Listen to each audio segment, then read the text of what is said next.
All new information enters your brain through one of your five senses.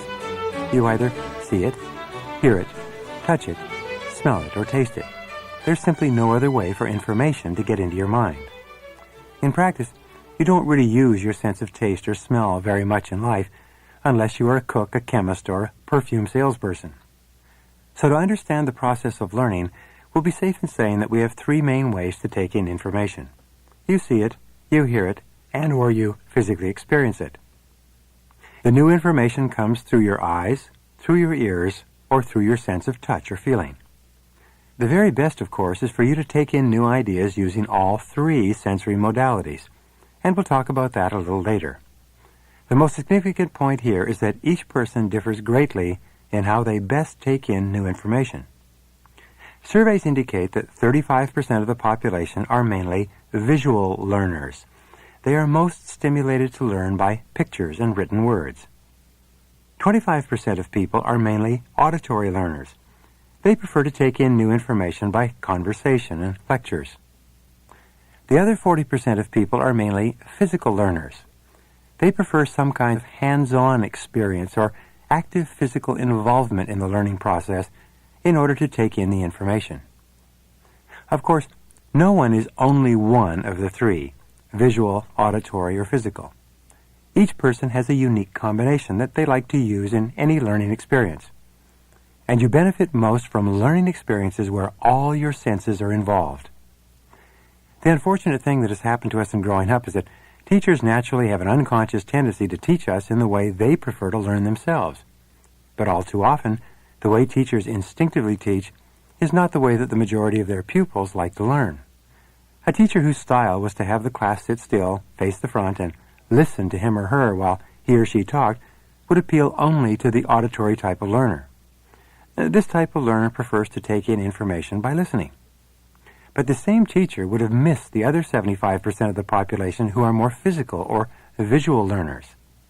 This mismatch between teaching styles and learning styles is the main problem leading to academic underachievement, frustration, and failure.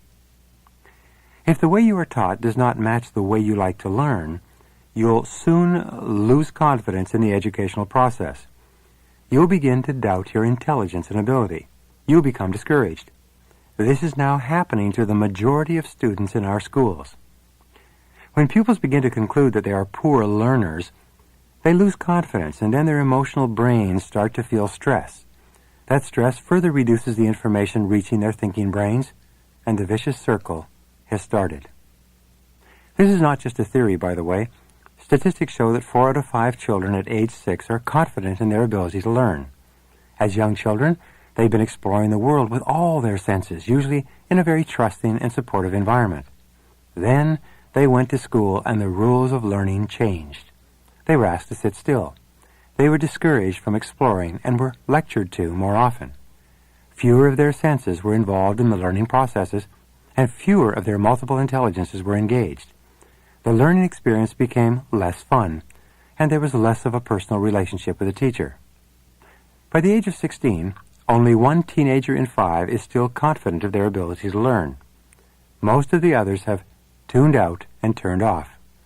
They look forward to those golden days when they'll be out of school and no longer subjected to these awful, boring learning experiences. Sometimes a student will do well in one subject in one class and then do poorly in another. Almost invariably, this is caused by a mismatch between teaching styles and learning styles. It has very little to do with the child. There are countless examples of children who have changed teachers or changed schools, and their academic accomplishments have zoomed into the straight A category. And what we know now is that this is probably possible for everyone. As an adult, you can't normally influence how information is given to you, but you can choose how you will adapt that information so that you take it in a way that is suitable to your particular learning preferences. In the workbook, there's a test that you can take to determine your particular sensory preference, whether you are visual, auditory, or physical. You probably have a good idea of what kind of a learner you are already, but the test will make it more clear and distinct for you. An important principle in learning is to build on your strengths. As the saying goes, the very best direction to ride a horse is in the direction that it is already heading. The very best direction to develop your talents and abilities is in the direction in which they are already going. Your job is not to try to be different from who you are, but to be the very best person you can possibly be, given your unique set of talents, abilities, and preferences. If you're a visual learner, you would like to see things, to read things, to explore graphs and diagrams, and to write out notes, words, and pictures of the information that you're exploring. When you hear an interesting concept or idea, you immediately want to see it in writing in some form. If you're an auditory learner, you very much enjoy asking questions and listening to people. You'll prefer to learn from audio cassettes and lectures. You will have an extremely well-developed ability to take in and remember information that you have heard. If you're a physical learner, you need to get your hands on something to try it out. You want to practice a new skill or ability as soon as you learn about it. You don't learn well from instruction, but you would rather be walked through it physically so that you can do every step of the procedure yourself. The key to learning is to find out what works best for you, and then to be sure that the new information that you're getting is tailored in such a way that it suits your learning preference.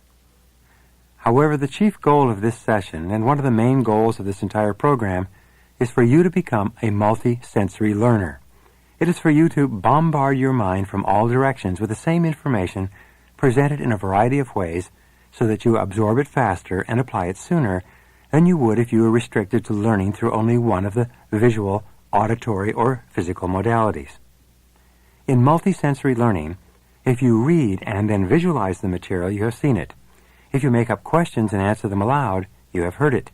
If you write out the answers to your questions and circle the major points, you will have done it physically.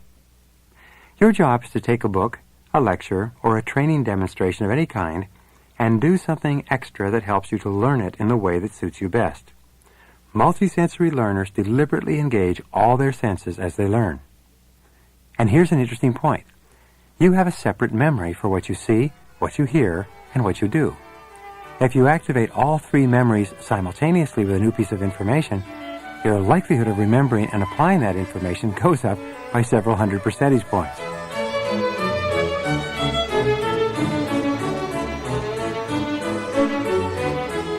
Abraham Maslow, the psychologist, once watched his grandson playing with a hammer that he had received for Christmas. He made the observation that when all you have is a hammer, the whole world looks like a nail. The subject of this session is getting the facts, or taking in new information. Most people only learn with one or two techniques, and their ability to take in new information is dramatically limited. Their whole world looks like a nail. But when you learn and apply a variety of techniques, it'll open your whole brain so that information will flood into your mind in a variety of different ways. Every technique and method we teach in this program is designed to give you yet another way to activate a different part of your brain and your intelligences so that you accelerate the speed at which you learn. And of course, the faster you learn, the faster you will learn in the future. The starting point of getting the facts in a way that is most conducive to rapid learning is for you to get the big picture first. Ask for or create a general outline of the material before you begin learning it piece by piece. One of the most important questions you can ask when approaching any new learning experience is this: what specifically will I be able to do differently as a result of what I learn in this course? The more clearly defined your learning objectives for any piece of material, the more likely it is that you will learn on purpose. By starting with the goal in mind, by being clear about where you are and where you want to end up at the end of the learning experience, you will be far more alert and aware of the ideas and information in the material that can help you to achieve that goal. When I'm doing training sessions, I sometimes begin by asking the audience, "Why are you here?" This question is almost always followed by a deafening silence. Everyone just sits there in wonderment. No one has ever asked them this question before. They look at me as though I'm supposed to know why they are there and what they're supposed to learn. So I wait quietly for a few seconds, even a minute or so, until someone from the audience tentatively answers the question. I then write the answer down and ask, what is it that you want and need to learn from this course in order to do your jobs better? And then I wait again. Soon the answers begin to come from the audience, faster and faster. In no time at all, I will have written down 10, 20, or 30 answers. I will then review the answers with the audience and ask them to raise their hands if they consider a particular objective to be more important than another. This entire exercise takes about 5 minutes, but at the end of it, the entire audience is fully engaged in the seminar that's about to begin. In a smaller and more limited way, you should do this prior to reading any book or article, listening to any audio tape, or taking any course of instruction. The more reasons you have for wanting to learn a subject, the more focused and directed you will be throughout the learning experience, and of course, the more and faster you will learn and retain. Visualization is a very powerful learning tool. If you can create a visual image of how you will be when you are fluent with this new information, this visual image will increase your learning ability and your memory. The more often you imagine yourself exactly as you would be as a master of this particular subject, the more motivated you will be to learn it. At the very least, ask the instructor, what do you want me to know or to be able to do after this session? What are his or her objectives for you? What does he or she feel that you should learn as a result of what he or she is about to teach? Another way to get the big picture in any learning experience is for you to browse through the material from front to back, reading all the major headings and subheadings. Look at the way the material is laid out, the graphs or diagrams that have been chosen to illustrate the material, and the chapter titles and subtitles. Read the biography of the writer or the instructor and the background or objectives for the course, book, or program. This will often trigger your interest and activate your mind so that the subject is much more alive for you. It will also begin engaging your 3 sensory preferences and make it easier for you to learn. Once you get the big picture, take a few moments to write out the key points about what you already know of the subject. Put these points under 2 categories. The first is sentence completion. Take the sentence, "What I already know about this subject is," and then complete the sentence with as many points as possible. Then write the heading, "These are the areas I need to find out more about," and write down as many ways to complete that sentence as possible. This is a good place for you to use a learning map, which I'll explain in a few minutes. The next stage in multisensory learning is to break the learning task down into small steps. The Chinese philosopher Lao Tzu once said, "A journey of 1,000 leagues begins with a single step." This is true for learning as well. Complete fluency in a language or mastery of a subject begins with your learning the first new word or fact. However huge a learning task may initially appear, you can defeat it with a simple step-by-step plan. Learning proceeds along a continuum, like taking a journey from point A to point B. You learn a subject gradually, bit by bit. There's no particular point between when you don't know the subject and when you do, when you are uneducated in a subject and when you are fully educated in a subject. Everything is a matter of small degrees. When I was traveling in foreign countries, I developed a simple system for learning the basic languages. I started by learning the pronunciations of the various sounds and vowels and syllables, and then followed that by the basic salutations and greetings, the numbers, the days of the week, and the basic questions. I found that I could learn all of these in 4 to 5 hours of intense study with a language book. From that point on, I would go out into the street and use the little bit of language that I had. With each additional study session, I would build on my existing language base.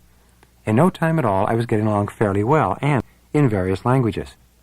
However, from the minute that I learned and practiced the first few words, I was speaking the language. I had embarked on the journey. I was putting one foot in front of the other on the road toward fluency. And this is the same for you with any subject. The important thing to remember is that when you are learning something complex and challenging, like learning a computer, you don't automatically have to start at the very beginning. You can roam around the subject and get started on something that engages your interest. The most important thing is to take a bit of the information and just begin. Einstein was a poor student. He could not speak until he was 4, and he couldn't read until he was 7. His teachers felt that he had learning disabilities and that he could never be properly educated. But something sparked his interest in physics at a young age. It was a favorite toy, a magnet. He became very interested in what forces caused the magnet to attract metal. So he started to think and wonder, and he began to brush up on his mathematics. He learned little by little. Geniuses are more made than born. Einstein's brain now sits in a glass jar in Kansas City. Small parts of it have been studied by brain researchers over the years. It is no bigger than average, but researchers say that it has one difference from most brains. It shows evidence of very rich connections between the brain cells. In fact, every time you experience something new, or think in a new way, you make more connections between your brain cells, between your neurons and dendrites. The more connections you make, the more brain capacity you build at virtually any age. In a very real sense, every small step in learning in any subject makes you more intelligent. You develop your own brain capacity by continuing to use it by learning facts one by one. An excellent way for you to keep a high level of interest and to intensify your concentration on any subject is to ask lots of questions.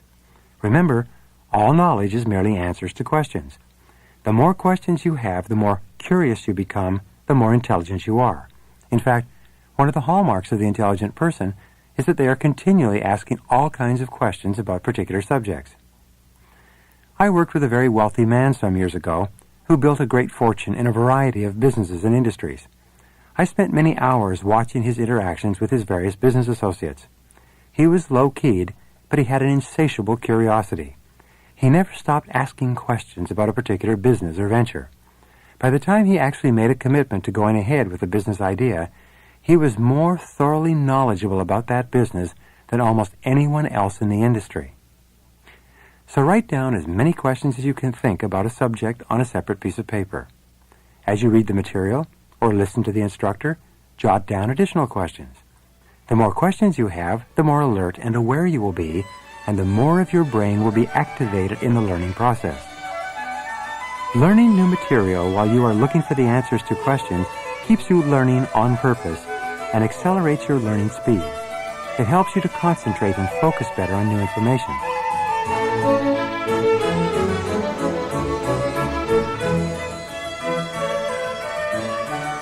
One of the greatest breakthroughs in rapid learning in this century has been the discovery and development of the concept called mind mapping, or what we refer to as learning maps. This breakthrough was triggered by the realization that we see and experience our worlds holistically, taking in a variety of sights, sounds, emotions, smells, and other sensory experiences simultaneously. And this is the same way that our brain functions, with one sensory experience triggering an entire series of brain cells responsible for the functions relating to that particular experience. In studying a subject, you use a learning map by starting with the theme or subject in a circle in the center of the page, and then drawing sub-branches that stand for the sub-themes of what you are learning. You can make your learning map more memorable by using different colored pens or pencils for various branches or words or themes. Some people recommend that you use a highlighter and that you use different colors to surround each branch with even different colors to surround each sub-branch.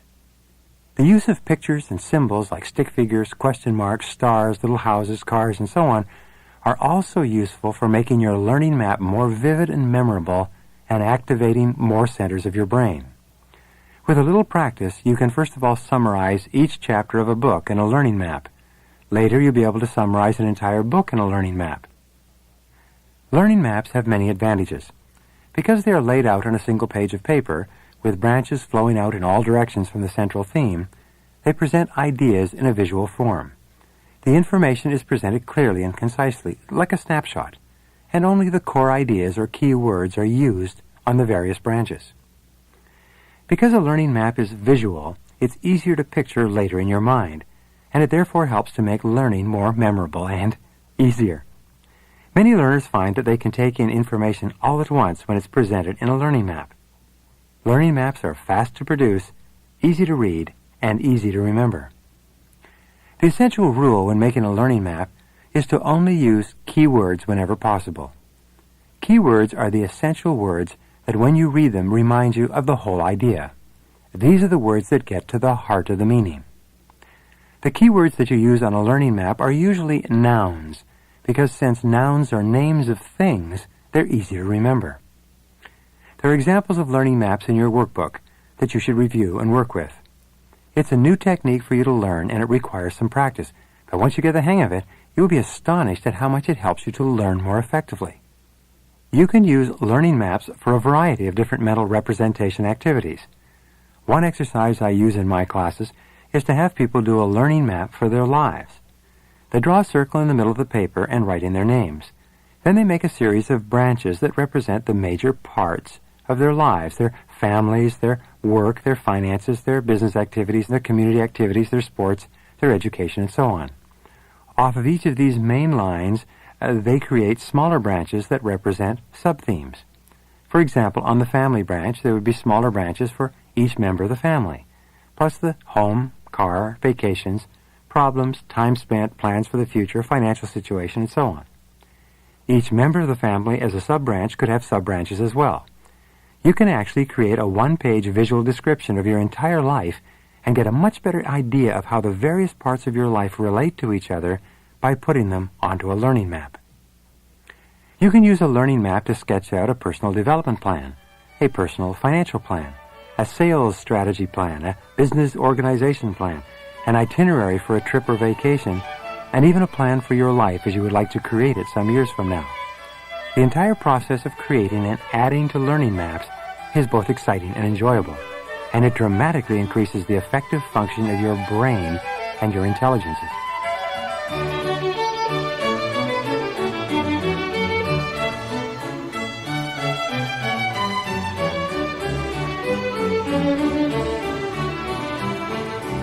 There are a series of additional techniques that you can use to increase the speed at which you get the facts and take in new ideas. First, you can tick off a sentence or paragraph as you read it and understand it. At the end of a page, you can put a tick mark in the upper corner to indicate to your brain that you have fully grasped the content on that page. Take the time to read and reread a difficult passage if you don't get it the first time. Instead of feeling overwhelmed by a whole chapter of a textbook or instruction manual, you should concentrate on understanding one small chunk at a time. In time, you'll understand more and more, faster and faster. Even people who've learned the most complex subjects or languages start with the simple basics and work up one step at a time. Second, use a highlighter pen when you are reading and studying. This is why it is so important for you to buy your own books rather than borrowing them. You want to be able to mark them up thoroughly. If you've properly underlined and highlighted, when you look back on the material in a day, a month, or even a year later, you'll be able to pick out all the important bits of new information in a few minutes. The key is to only underline or highlight the new information or new ways of looking at old information rather than highlighting an entire paragraph or every word in a line. Each time you go over a piece of material, use a different highlighter pen so that eventually the material looks like a splash of color. The use of different colors, markings, underlinings, and highlightings, accompanied by stars, question marks, arrows, and exclamation points in the margins, dramatically increases the quantity of what you learn and remember. Third, read it dramatically. This stimulates your auditory and kinesthetic senses. You remember what's dramatic. Sounds can be dramatic if you read the material as though you are acting on a major stage in front of 1,000 people and you're trying to impress them with the power of the words. You can even use a foreign accent to make the material more memorable. Or you can try whispering it to yourself. You often whisper things that are important. In every case, you send a signal to your subconscious mind that this is important material that you want to both remember and recall later. Reading this dramatically is a great tool for auditory learners, and it increases your ability to use your auditory learning modality, even if you are a visual or physical learner. Fourth, summarize the material out loud. You tend to remember twice as much of what you say aloud rather than what you merely read to yourself. So stop regularly and summarize out loud what you have read in your own words. Forcing yourself to paraphrase the material increases the speed at which you grasp the material and make it your own. The fifth way to engage in multisensory learning is to sit quietly and visualize the material that you have just seen, read, or heard. Go over it in your mind's eye and make a mental movie of it, like an instant replay in a sports program. It helps to store the information in your visual memory. A powerful learning tool is for you to run over something important that you learned during the day just before you fall asleep. This transfers the material to your long-term memory and allows your subconscious mind to file it away during the night. The sixth way for you to engage your multisensory learning modalities is to walk around while you read or listen. We all have preferences for physical learning to some degree, and you can often learn more by moving around while you're taking in the information. Many of my students listen to my audio cassettes when they are walking, running, or exercising, and they learn the material extremely well because they have their physical senses fully activated while they're taking in the information through earphones. In any case, regular breaks are extremely helpful for accelerated learning. Get up and move every 25 to 30 minutes. While you're sitting, doodle, underline in color, jot down notes, and make learning maps. By forcing yourself to make learning maps to illustrate what the instructor is saying or what you're reading, you'll be a far more active learner than if you merely sat and took it in passively. The seventh way to utilize more of your sensory modalities is to write key ideas on Post-it notes or postcards.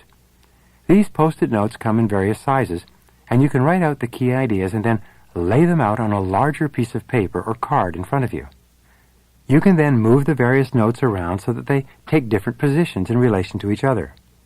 It's absolutely amazing how much more rapidly you will learn ideas when you shift Post-it notes around so that they are in a sequence that makes better sense to you. This activity allows you to sort out the information physically and to see it visually. As you read the Post-it notes, you say the words to yourself at the same time. All your sensory modalities are engaged with this exercise. Index cards work equally well. They are tremendous helps in learning key concepts or in memorizing words of a foreign language. An eighth way is note-making rather than note-taking. When you make notes, you write down the things that you are thinking, and you write them in your own words. When you take notes, you simply duplicate what the book is saying or what the instructor is teaching.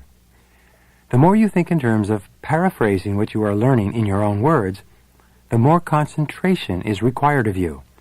And the more you concentrate, the more of your brain cells you activate, and the smarter you become. The smarter you become, the more and better you learn, and the faster and easier you memorize. The ninth way to accelerate learning is just to stop and go for a walk. Let the information soak into your mind. Very often your thinking processes are like pouring water onto the hard ground. If you pour too much water, the water will simply pool.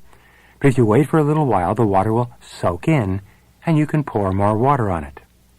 Taking in new information is very much the same. You need a period of absorption after you've learned a series of new ideas. Getting yourself and your mind busy elsewhere for a while after a learning session allows the new information to soak into your mind and become more available to you later. It's a very good idea to review your notes from a learning session just a few minutes before you go to sleep. Again, this allows your subconscious mind to absorb and to file the information away during the night. The 10th key to multisensory learning is as important as anything else you will ever discover. It is the importance of the buddy system of learning. This is where you get a learning partner for a particular subject. You will always learn far more and far faster if you are learning in conjunction with someone else. With a learning partner, you discuss some of the things that we have gone over earlier in this session. You ask and answer for each other questions like, why are we taking this course? What is it that we want to learn? What is it that we already know? What will we be able to do if we really master this material? What are the most important things we need to know given our current situation? If you discuss these subjects in advance, you will have a basis for an ongoing conversation during the learning experience. After each session, you can test each other by asking questions like, what was the most important thing you just learned? Why do you feel that that was more important than something else? What was the least important thing that you just learned? How could this learning experience be improved? And what do we want to learn next time? Socrates once said that we only learn a subject by dialoguing about it. The more you can discuss, debate, argue, and defend your ideas and your position on a subject with someone else, the faster and deeper you learn the material, and the more permanently you retain it for use in the future. Most people are in the situation of being in a room where they open only one window to let in air or light, and sometimes they don't even open that window very much. By practicing these various techniques for getting facts and taking in new ideas, you put yourself in the position of going around and opening up all the windows into a room, allowing the room to be flooded with the sunshine and air of new ideas and concepts. You dramatically increase the likelihood that you will learn and retain what you are taking in.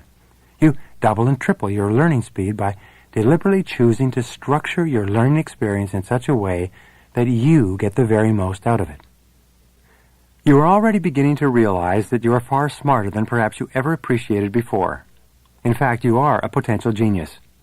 All you need to do to function at exceptional levels is to unlock more of your innate ability. No test or measure of your intelligence or academic accomplishments in the past has been an accurate assessment of what you are capable of doing in the future. Your past is not your potential. Your future can be unlimited, especially in the area of learning new knowledge and skills, and depending, of course, upon your level of belief and determination. And the wonderful thing is that the more of your brain you use, the more of your brain becomes available to you.